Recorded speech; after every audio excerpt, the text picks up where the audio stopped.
sensitive issue because the men and women on the borders are sticking their life out every day. We bow down to them for their services to the country. All of us are well and doing what we have to do only because you are doing what you have to do, otherwise we wouldn't be able to do it.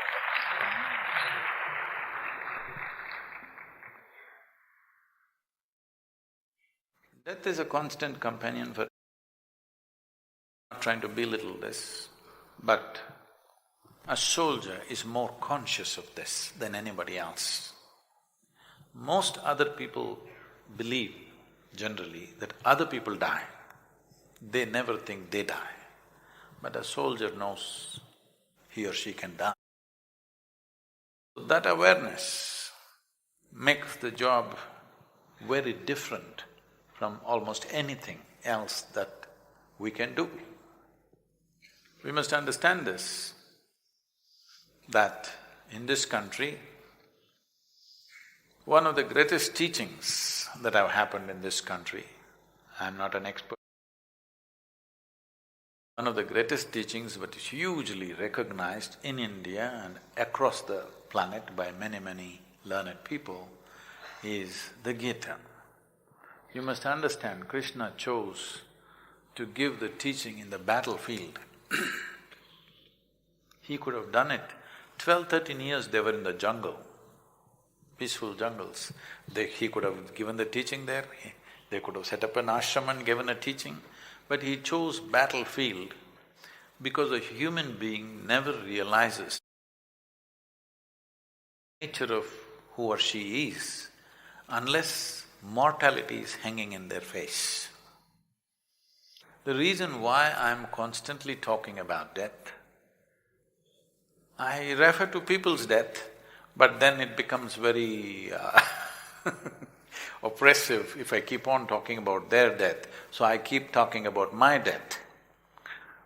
To a point where recently somebody asked, is Sadhguru healthy? Is something wrong with his health? Nothing wrong with my health. But you may be healthy, but you still die. You may be young, you may still die. You may be fit, but you still die. Only when you're conscious of your mortality, exploring the nature of my existence becomes a natural aspiration. What is beyond this body? I'm not trying to belittle the situation of the Jawans and the officers who work on the borders facing extreme situations and danger and death in real time, not as a concept, real time. I'm not trying to in any way belittle that, but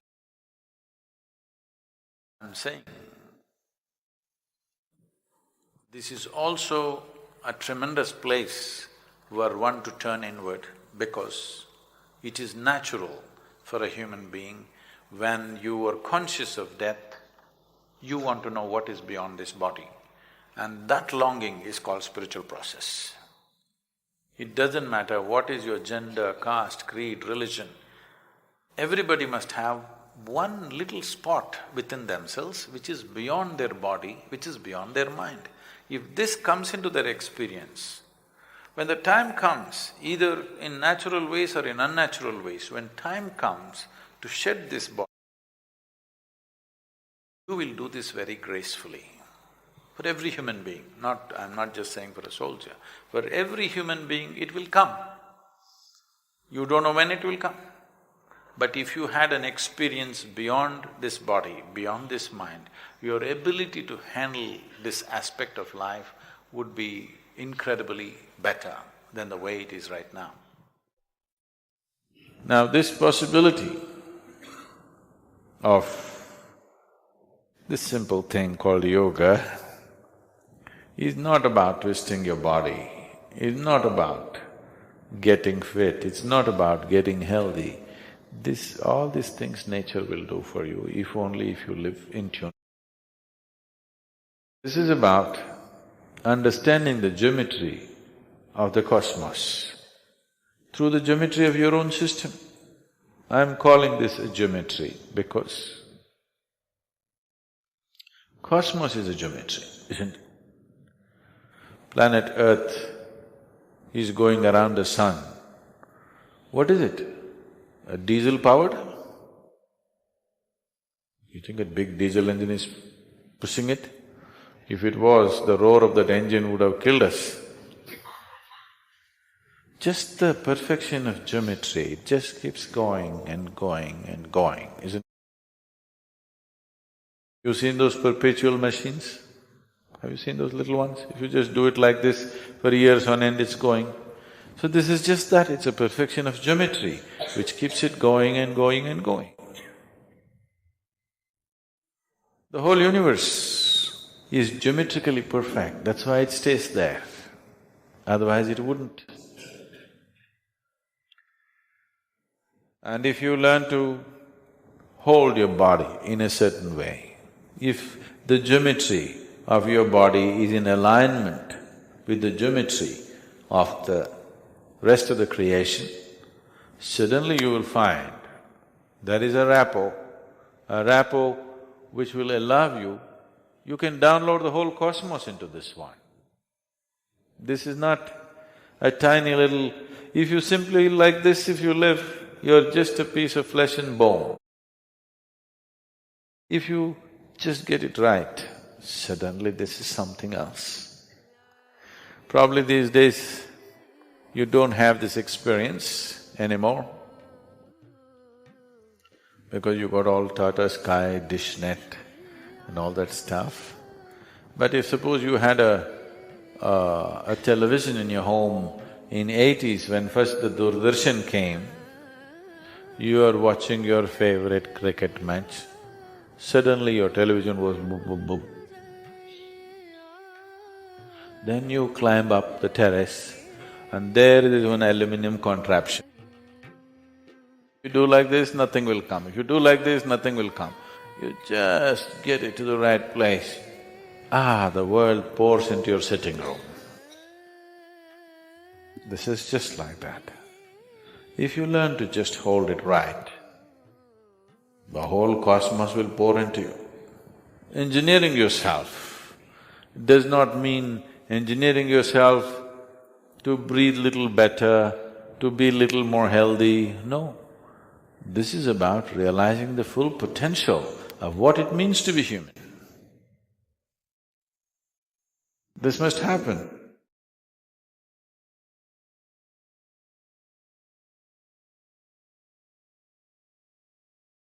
These human hands can do many things. Apart from eating and doing physical work, they are capable of doing many, many things. If you bring your energy system to a certain way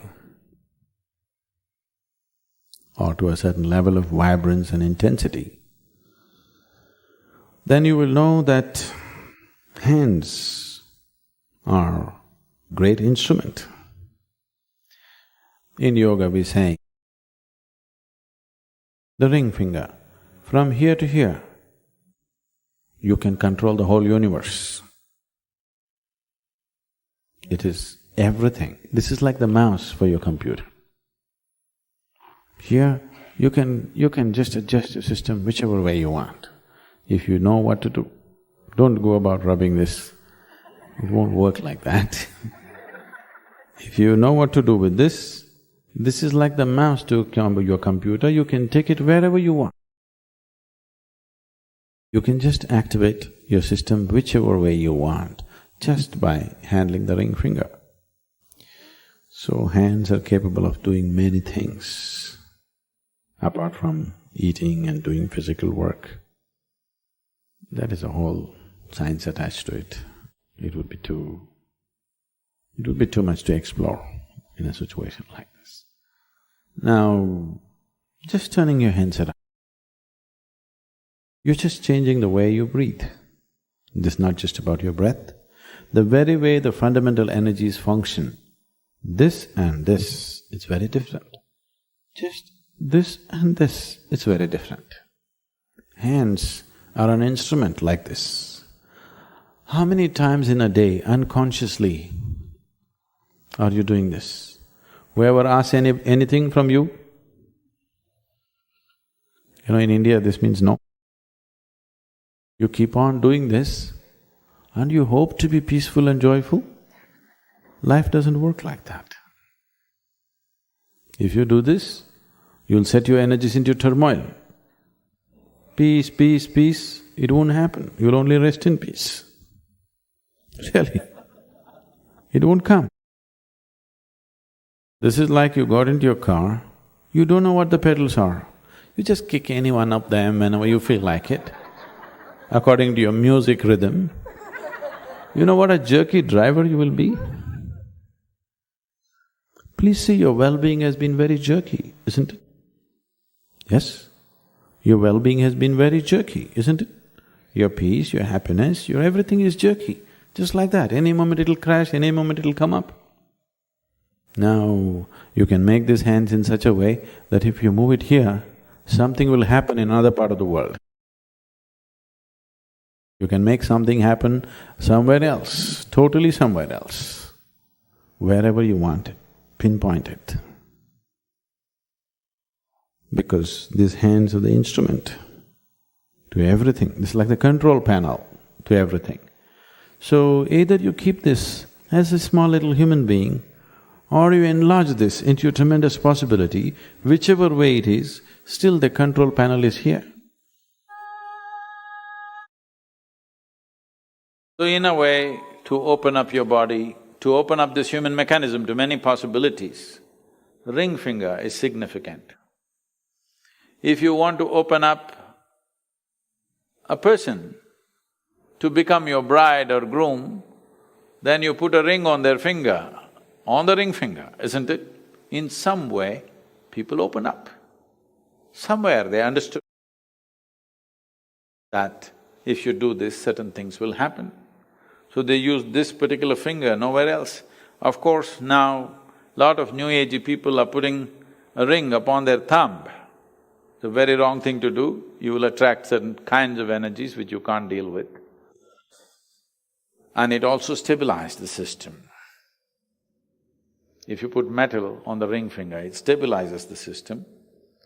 There are many other dimensions, but to put it in a generic way, it is like a remote to open up the dimensions of your own body. Without opening this up, there is no cosmos. Without opening your eyes, there is no world, isn't it? If your eyes were always closed, there is no world for you. So similarly, without opening up this system, there is no cosmos for you. So the ring finger is not really about the cosmos, it is about this system, the human system, human mechanism. If you open this up, then there is a cosmos. The cosmos has always been there. It is just that you did not open for it. Ring finger, if you know how to use it, which will take a certain amount of whatever, don't do that in meditations, don't sit like this. It will dissipate your energies in many different ways. Best to use yoga mudra or open hands. Don't use the ring finger because that will need a completely different kind of instruction and training.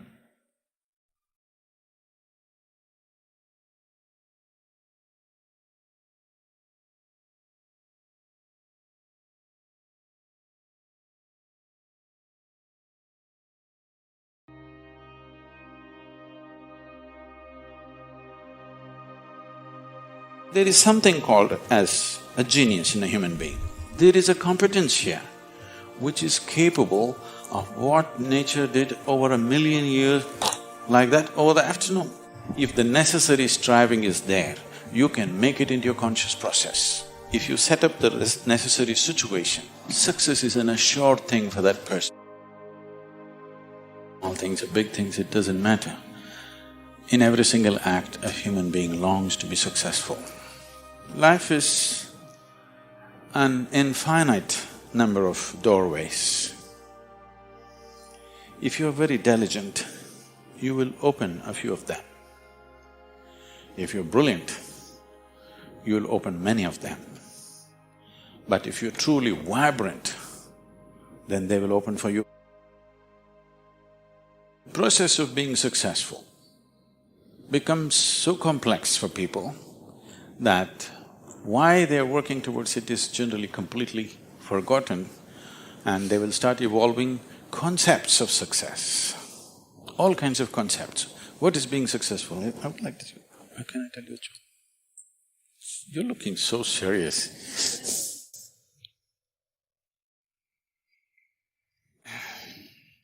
There was a man in India whose name is Shankaran Pillai.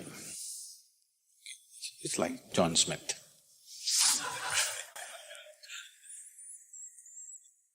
His son came to United States.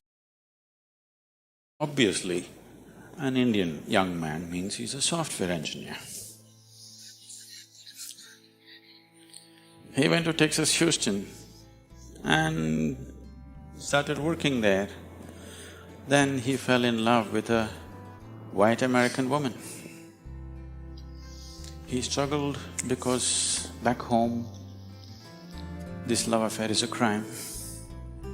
He struggled and struggled, then one day told his mother.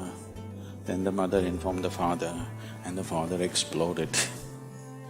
He went back home to convince him, didn't work, because in India, if you have to get married, they're tracing your family tree for 5,000 years. They're looking at the genetic purity of the person that you're marrying. So somebody from somewhere else, a white woman from America, how can you marry her? What do we know about her genetics? Where does she come from? What is her lineage? Da, da, da. So no way to convince, he came back. And of course, when he came back again, he fell in love and they went ahead. Then the father disowned. Shankaran Pillai just disowned his son, I have nothing to do with you. But years went by and they had a boy. And the boy's picture from the day he was born, it was on the Facebook, and the wife sticks it in his face, and the little baby, and it is growing up every day, and all the things. Slowly, you have disowned the son, but the grandson is a different matter. Slowly, within a matter of 1-2 years, he completely fell in love with this little baby that he has not seen. Things happened and people started coming from America, those who were traveling. Oh, you must see your grandson. You not seen him? Oh, you must see him, this is the fruit of your life. Slowly it caught him. Then he decided he's not going to see his son's face. He'll come to America and only see the grandson's face. And of course he's not going to look at that white woman. Then he came to America and a 7-year-old boy, full of energy, they're living on a small ranch, he's all over the place doing all kinds of things. He completely got washed away by this little fellow. Then this little boy one day said, "Grandpa, come, I'll show you my archery skills." He took him to the barn inside, and he went into the barn, and there he saw 8 targets, all of them with the arrow and the bullseye. Shankaran Pillai looked at it and then he thought, oh, this is my grandson. He thought of all the great legendary archers of India, Arjuna and Ekalavya and he saw the future, all the Olympic gold medals falling from the sky. Then he asked, from what distance did you shoot?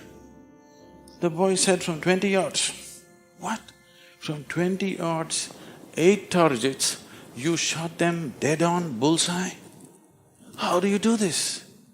Then the boy said, "Grandpa, I first shoot and then paint the target."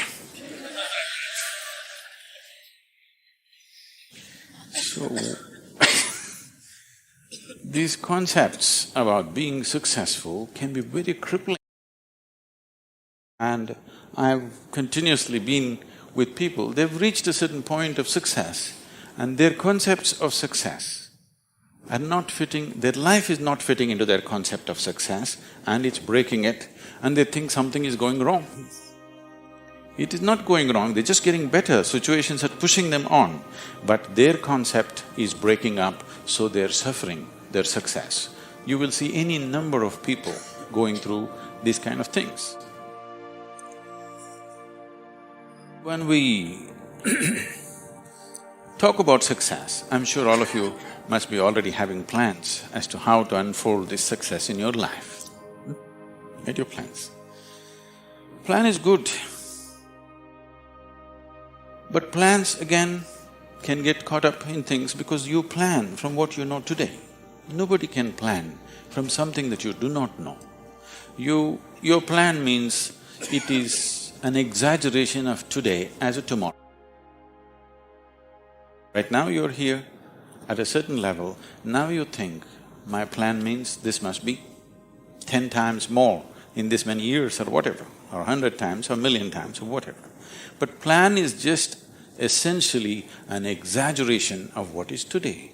Maybe there is a certain logic to it, maybe there is certain understanding of the logistic attached to it, but essentially it's an exaggeration of today. That means in many ways it's ruled out whatever other possibilities which are not yet in your experience. In Pennsylvania, you heard of the Pennsylvania floods? Pennsylvania has floods, It once happened, a big flood came and water started rising in a small town and it rose up to the house is getting submerged. So two young boys got onto the roof of their house and they were sitting there. And then they saw a hat going up and down in front of the house. One of the boys asked, "What is that? Why is that hat going up and down?" So the other boy said, "Don't worry, it's my dad. Yesterday night he got into a fight with my mom and took a vow, hell or high water, I'm going to mow that lawn."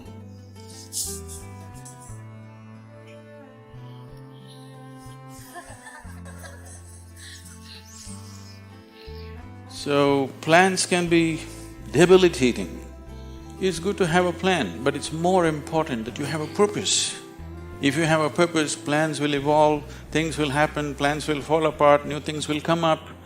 Whatever has to happen will happen. If you hold on to a certain purpose, other things will just serve that purpose. But if you are very committed to a plan as such, then plan can become a blueprint for restriction. It is also a possibility. It's all right to hold a plan, but you must hold a plan at a certain distance. You shouldn't get identified with the plan. The process of success. Essentially, success is a desire in every human being. You can put some fire into it and make it your passion. But if it becomes a need within you, that you must be successful, otherwise you will suffer, then you are heading for a problem, a serious problem. Our passions can turn into poison if we start becoming resentful for the non-fulfillment of those passions.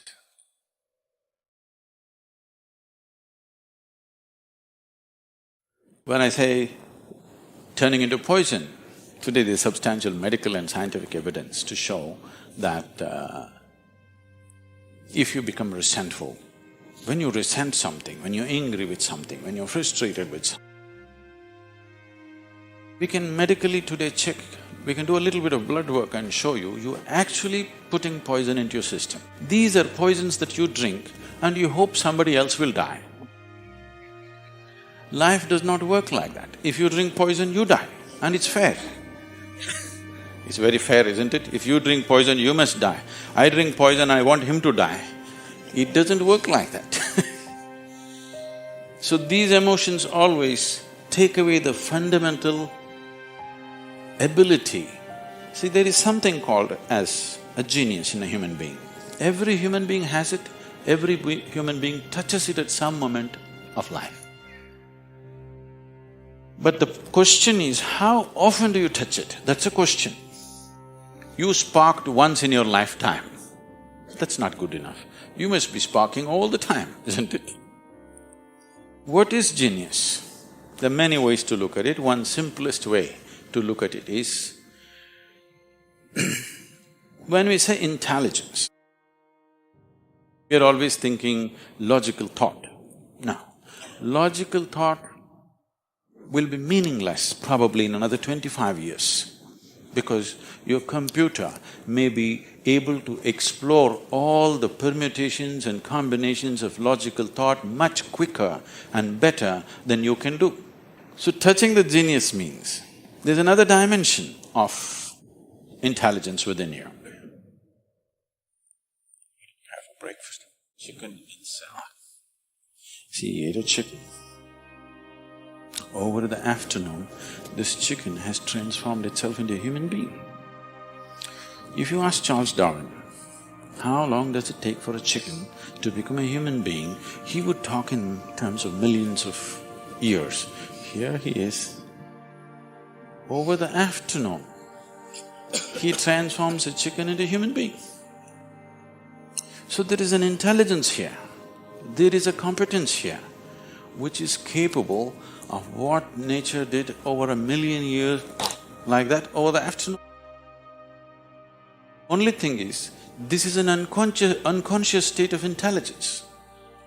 Whatever is unconscious, if the necessary striving is there, you can make it into your conscious process. In your conscious process, if this intelligence, even a drop of this intelligence is available to you, suddenly life will spark like it's a magic. What everybody slogs for, you can just simply do it. Now when I say intelligence, always people would think this. If you say intelligence and ask them to show in sign language, they'll also always say this, isn't it? They'll not say this or this or this or this, but one cell in your body is doing more activity than your brain could ever do. One molecule of DNA is doing so many millions of functions in a minute that you can never ever figure it out. Yes or no? So in yoga, in the yogic systems, in the yogic sciences, we never look at anything as mind. There's no such thing as mind. There is a physical body and there is a mental body. So you learn to think through your body.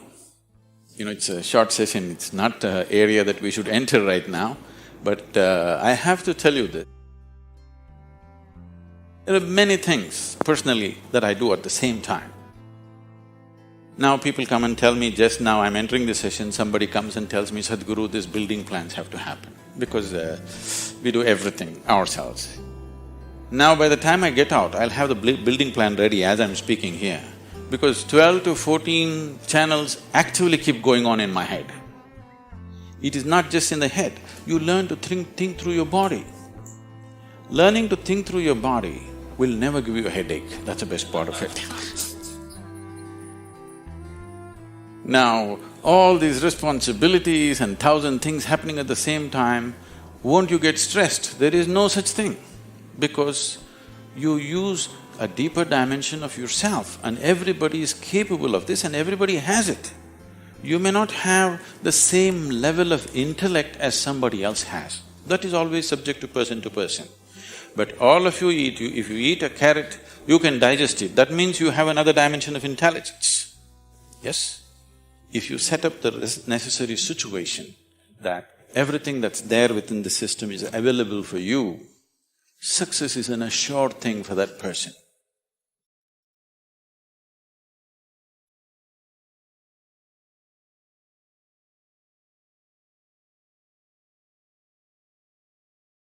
Pranams, Sadhguru. I get up at 6 a.m. I'm sorry? I get up at 6 a.m. Hurry cooking. Get the children ready. Start by 8:30 a.m. to the office. Back from the office by 6:30. Then freshening up the children, myself, prayer, cook food, homework, sleep. In this hectic schedule, where can I fit yoga in my life? Now, get up at 6 o'clock and whatever time you go to bed, you have a busy day. Where's the time for yoga?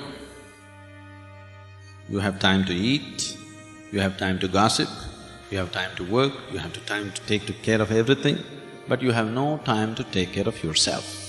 That's what you're telling me. Now, this attitude is Like you try to act like a martyr all the time. I have no time for myself, I'm giving myself totally to everybody. What is it that you're giving? Your agitations, irritations, your anxieties, passing it on to children, isn't it? If you're really concerned about your children, if you're truly concerned about your children, creating a joyful and loving atmosphere for their growth is most important. Not providing them shiny boots, not providing them better clothes, not providing them video games, not providing them something else is important. You creating an atmosphere of joy and love around them on a daily basis, moment to moment, is more important than all the nonsense that you're providing, isn't it so? Isn't it so? Yes or no? So what is your focus about life? If you're able to manage your work and your children, everything, do it. If you're unable to, do what you can do. Everybody can only do that much, isn't it? You want to do everything in the world, you will definitely go insane. How much you can do, each individual has to decide. Somebody may be able to get up at 6 o'clock and do all these things joyfully. Somebody else is not able to do. Accordingly, they have to adjust their life, isn't it? Now you have not gotten into all this, not because that's what you want to do, you are trying to be like somebody else. That's your whole problem. You want to have what other people have. You don't know whether you really need it or not. With all this work, what you have earned, your children, your husband, your wife or whatever, you are no more enjoying it. And why do you need all this? All these things you created because you thought this is the source of your joy, isn't it? But right now, that has become the source of your anxiety and misery. Then you better look at the fundamentals of your life once again, isn't it? Isn't it so? You got educated, you found a job, you married, you produced children, all this why? Because you thought this is going to be the source of your happiness and well-being, isn't it? But now that is taking your life. If it is so, you must look at it. One thing is, maybe if you're incapable of handling it, maybe you have to scale it down. If you're capable of enhancing your capabilities, you must do that. Now, if you invest, let us say, even 30 minutes a day into your yoga, you will see you will gain immensely, even in terms of time. One first thing that will happen is, your sleep quota will come down. Now if you're sleeping for 8 hours a day, that means 1/3 of your life you're sleeping it off,